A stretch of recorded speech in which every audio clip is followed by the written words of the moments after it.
परम सत्कार्यो गुरु प्यारी साध संगत जी, राधा स्वामी जी। साध संगत जी, एक बार बाबा जी से किसी लड़के ने प्रश्न पूछा, बाबा जी, आपको पूरी दुनिया में सबसे अच्छा जीव कौन सा जीव लगता है? बाबा जी ने हंसते हुए कहा, बेटा, मुझे तो अपनी पूरी संगत ही अच्छी लगती है। फिर उस लड़के ने दोबारा पूछा, बाबा जी, फिर भी आप बताओ कि आपको सबसे प्यारा कौन लगता है? फिर बाबा जी ने बड़े प्यार से कहा, जो जीव लगातार 2.5 घंटे भजन सिमरन करता है उसे मैं बहुत पसंद करता हूँ। फिर उस लड़के ने दोबारा प्रश्न पूछा कि बाबा जी, आपको इससे भी ज़्यादा कौन से जीव पसंद हैं? तब बाबा जी ने हंसते हुए कहा, जिस जीव की ज़िंदगी में दुख और मुसीबतें होती हैं पर फिर भी वह जीव 2.5 घंटे लगातार भजन सिमरन करता है, वह जीव मुझे बहुत पसंद है। फिर बाबा जी ने उस लड़के से पूछा, बेटा, तुमने नाम ले लिया है? तो वह लड़का बोला, जी हाँ बाबा जी। तो फिर तुम कितनी देर भजन सिमरन करते हो? तो वह शर्माते हुए बोला, बाबा जी, 1 घंटा। तो बाबा जी बोले, बेटा, बस 10 मिनट रोज़ बढ़ाते जाओ तो एक दिन समय पूरा 2.5 घंटे हो जाएगा। बाबा जी ने कहा, सबसे पहले हमें अपने सारे कामों को छोड़कर अपने सतगुरु के दिए नाम का सिमरन करना चाहिए। हम हैं कि सारे काम पहले करते हैं पर भजन सिमरन करना ही छोड़ देते हैं। साध संगत जी, बाबा जी के कहे अनुसार सिमरन को 2.5 घंटे का पूरा समय दें।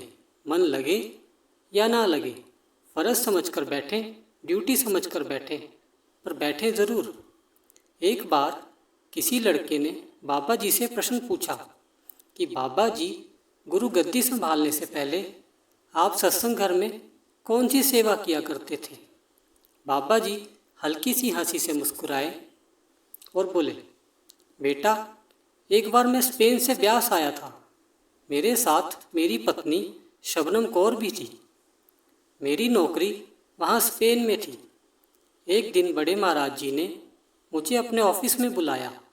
थोड़ी देर इधर उधर की बातें की, थोड़ा हालचाल पूछा और फिर बोले, बेटा गुरविंदर सिंह, तुम केवल सत्संग ही सुनते हो या डेरे में कोई सेवा भी करते हो? बाबा जी बोले, महाराज जी, मैं तो केवल सत्संग ही सुनता हूँ, कोई भी सेवा नहीं करता। बड़े महाराज जी ने मेरी पत्नी शबनम कौर जी के बारे में भी पूछा कि वह भी केवल सत्संग ही सुनती है। तो बाबा जी ने हाँ में सिर हिला दिया। बड़े महाराज जी ने बाबा जी को कहा कि बेटा, थोड़ी बहुत सेवा करने की कोशिश किया करो। बाबा जी बड़े महाराज जी को बोले, ठीक है सतगुरु, जो आपका हुक्म। बाबा जी बोले, मैं कुछ दिन के बाद स्पेन वापस चला गया। स्पेन के सत्संग घर में जाकर मैंने सेक्रेटरी साहब को कहा कि सेक्रेटरी साहब, मुझे भी कोई सेवा दे दो। सेक्रेटरी साहब बोले कि पूरा सत्संग ही आपके मामा जी का है, जहाँ आपका मन चाहे आप सेवा कर लिया करो। बाबा जी ने सेक्रेटरी साहब को बहुत बार कहा कि सेक्रेटरी साहब, आप मेरे को कोई सेवा दे दो, लेकिन सेक्रेटरी साहब ने बाबा जी को कोई सेवा नहीं दी और बोले, आप जो मर्जी सेवा कर लो, मैं आपको कुछ नहीं कहता। बाबा जी और हमारी माँ जी दोनों सेवा करना चाहते थे। स्पेन के उस सत्संग घर में फिर बाबा जी ने कहा कि जब हमारे पास सेवा नहीं थी तब हमने वहाँ पर एक कमेटी मेंबर से पूछकर टॉयलेट की सेवा करनी शुरू कर दी। कुछ समय बर्तन मांजने की भी सेवा की। बाद में बड़े महाराज जी ने अपने जाने से पहले मुझे यहाँ पर बुला लिया और मुझको यह सेवा सौंप दी। वह अपने फूलों को मेरे हवाले करके चले गए। मैं माली बनकर उन फूलों की संभाल कर रहा हूँ। बाबा जी ने अंत में यह कहा कि मेरी नज़रों में सारी सेवाएं ऊपर से ऊपर हैं। कोई भी सेवा छोटी या बड़ी नहीं होती। सतगुरु की दया से जो भी सेवा मिल जाए उसे बड़े प्रेम और प्यार से मन लगाकर करनी चाहिए। उस लड़के ने बाबा जी से दूसरा सवाल किया, बाबा जी, सुबह का सिमरन हर एक इंसान के लिए इतना महत्वपूर्ण क्यों है? तब बाबा जी ने कहा कि आप किसी इंसान से मिलने से पहले अपने प्यारे सतगुरु से मिलते हैं। दिन की शुरुआत करने से पहले आप सिमरन करके अपने जीवन को सफल बना रहे हैं। जीवन की किसी भी परिस्थितियों का सामना करने से पहले आप अपने सतगुरु से मिलते हैं। आप कई लोगों से बात करने से पहले अपने सतगुरु से बातें करते हैं। आप अन्य लोगों के साथ संगति करने से पहले सतगुरु के साथ संगति करते हैं। लोगों के सामने बैठने से पहले आप अपने सतगुरु के सामने चौकड़ी मारकर बैठते हैं। दुनिया के आगे झोली फैलाने से पहले अपने मालिक के आगे झोली फैलाते हैं। दुनिया में लोगों के आगे घुटने टेकने से पहले अपने सतगुरु के सामने घुटने टेकते हैं। दूसरे लोगों का सम्मान करने से पहले आप अपने सतगुरु का सम्मान करते हैं। लोगों की उपस्थिति में आने से पहले आप अपने सतगुरु के सामने हाजिरी में आ जाते हैं। आप अपने शरीर को कुछ भोजन वगैरह खिलाने से पहले अपनी आत्मा को भोजन खिलाते हैं। अपनी आत्मा की भूख मिटाते हैं और उसे तृप्त करते हैं। आप बाकी सभी झूठे नामों को बुलाने से पहले सच्चे शब्द रूपी नाम को दोहराते हैं। उस 5 शब्द के नाम का सिमरन करते हैं। सुबह उठकर आप अपनी शक्ल आईने में देखने से पहले अपने सतगुरु के नूरी स्वरूप को अपने अंदर देखते हैं।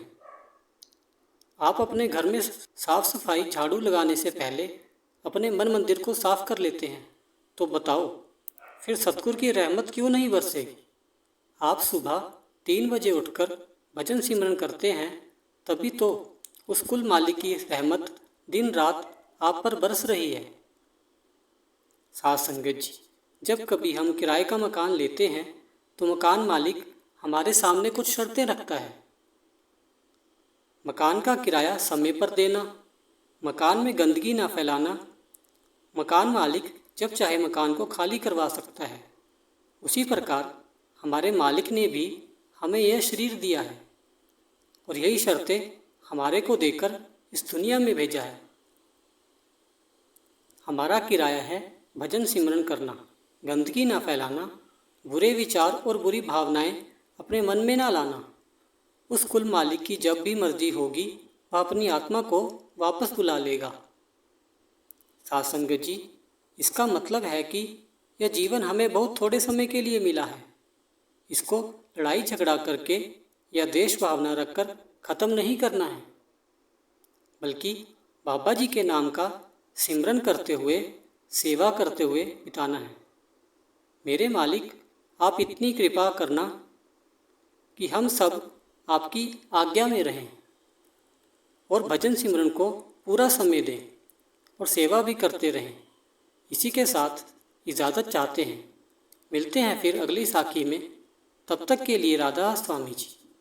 अगर आपको आज की यह हमारी साखी अच्छी लगी हो तो कमेंट में राधा स्वामी जी अवश्य लिखें और चैनल को सब्सक्राइब करना ना भूलें जी। राधा स्वामी जी।